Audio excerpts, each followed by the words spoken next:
नमस्कार। नारद संचार सकारात्मक सुर्खियों में आप सभी का हार्दिक स्वागत है। हिंदू पंचांग के अनुसार आज कार्तिक मास के शुक्ल पक्ष की 10वीं तिथि है। दिन मंगलवार, विक्रम संवत 2077 है। ग्रेगर कैलेंडर के अनुसार अंग्रेजी तारीख 24 नवंबर है, जो वर्ष का 328वां दिन होता है और साल में अभी 37 दिन बाकी हैं।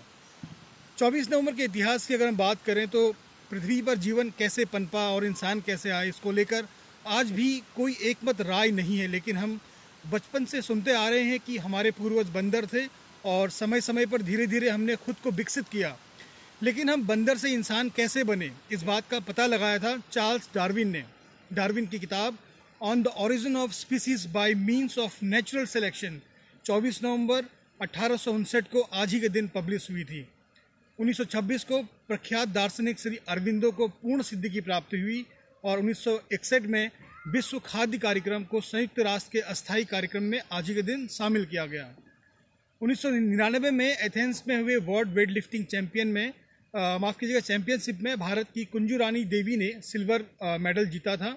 और 2018 में आज ही के दिन भारतीय महिला मुक्केबाज की सुपरस्टार MC मैरी कॉम ने 10वीं महिला विश्व मुक्केबाजी चैंपियंस में स्वर्ण पदक जीता था।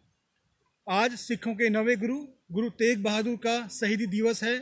विश्व इतिहास में धर्म और मानवीय मूल्यों, आदर्शों एवं सिद्धांत की रक्षा के लिए प्राणों की आहुति देने वाले गुरु तेग बहादुर का स्थान अद्वितीय है। आतियाती शासकों और धर्म विरोधी और वैचारिक स्वतंत्रता का दमन करने वाली नीतियों के विरुद्ध गुरु तेग बहादुर जी का बलिदान एक अभूतपूर्व ऐतिहासिक घटना थी। यह उनके निर्भय आचरण, धार्मिक अडिगता और नैतिक उदारता का उच्चतम उदाहरण भी था। वे शहादत देने वाले क्रांतिकारी युग पुरुष थे। और रुख करते हैं आज के सकारात्मक सुर्खियों की ओर। केंद्रीय गृह मंत्री अमित शाह ने भारतीय आयुर्विज्ञान अनुसंधान परिषद में आयोजित एक समारोह में RT-PCR जांच का एक सचल प्रयोगशाला का उद्घाटन किया है। इस प्रकार की प्रयोगशाला को स्थापित करने में एक बड़ी योजना बनाई है, जिससे कोविड-19 जांच में क्षमता बढ़ाने में मदद मिलेगी। वित्त मंत्री निर्मला सीतारमण ने कहा है कि आर्थिक सुधारों की गति भारत को वैश्विक निवेश का केंद्र बनाएगी। भारतीय उद्योग परिसंघ द्वारा आयोजित एक सम्मेलन को संबोधित करते हुए वित्त मंत्री ने कहा कि वित्तीय क्षेत्र का व्यावसायिक विकास किया जा रहा है और सरकार विनिवेश के साथ इसे जारी रखेगी। सूचना और प्रसारण मंत्री प्रकाश जावड़ेकर ने कहा है कि भारत का विदेशी मुद्रा भंडार अब तक के उच्चतम स्तर पर पहुंच गया है। उन्होंने एक ट्वीट में कहा कि भारत का विदेशी मुद्रा भंडार पिछले 6 वर्षों के दौरान लगभग दोगुना होकर $572 अरब हो गया है। उन्होंने कहा कि पूरा विश्व नए भारत को सम्मान और विश्वास की नज़र से देख रहा है। केंद्रीय शिक्षा मंत्री रमेश पोखरियाल निशंक ने अखिल भारतीय तकनीकी शिक्षा परिषद द्वारा आयोजित 46 ऑनलाइन संकाय विकास कार्यक्रमों का उद्घाटन किया। इसके तहत अखिल भारतीय तकनीकी शिक्षा परिषद की तरफ से उच्च शिक्षा संस्थानों से जुड़ी अध्यापकों की प्रौद्योगिकी के उभरते क्षेत्र की जरूरतों को देखते हुए प्रशिक्षित किया जाता है। ये कार्यक्रम देश के 22 राज्यों में आयोजित किए जाएंगे। और कोरोना संकट के बीच अर्थव्यवस्था के लिए भी अच्छी खबर है। वित्त वर्ष 2020-21 में देश का चालू खाता मुनाफे में रह सकता है। मुख्य आर्थिक सलाहकार ने कहा है कि चालू वित्त वर्ष में भारत चालू खाता का अधिशेष दर्जा हासिल कर सकता है।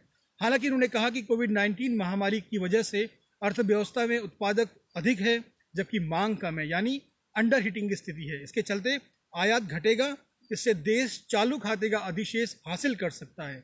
उद्योग संघ CII के ऑनलाइन समिट के मुख्य आर्थिक सलाहकार ने कहा कि मौजूदा संकट टेम्पेट से अलग है। और साथ में आखिर में सर्च इंजन गूगल ने अपने यूजर्स के लिए एक ज़बरदस्त एप्लीकेशन बनाया है, जिसकी मदद से वे घर बैठे मोबाइल पर कुछ बेहद आसान सवालों का जवाब देकर पैसे कमा सकते हैं। गूगल के इस नए ऐप का नाम है टास्कमेट। हालांकि यह ऐप फिलहाल बीटा यूजर्स के लिए है। इससे आने वाले दिनों में सभी यूजर्स के लिए शुरू कर दिया जाएगा और यूजर फ़ोन के जरिए पैसे कमा सकते हैं। भारत में Dream11 समेत ऐसे ढेरों एप्लीकेशन हैं जहां यूजर पैसा कमा सकते हैं, लेकिन टास्कमेट एक ऐसा एप्लीकेशन है जहां यूजर किसी भी तरह का चार्ज उनसे नहीं लिया जाएगा और वो KBC की तरह कुछ सवालों का जवाब देकर पैसे कमा सकते हैं। आज के लिए इतना ही। कल फिर आपसे मुलाकात करते हैं। तब तक आप स्वस्थ रहें, मस्त रहें। आपका दिन शुभ हो। नमस्कार।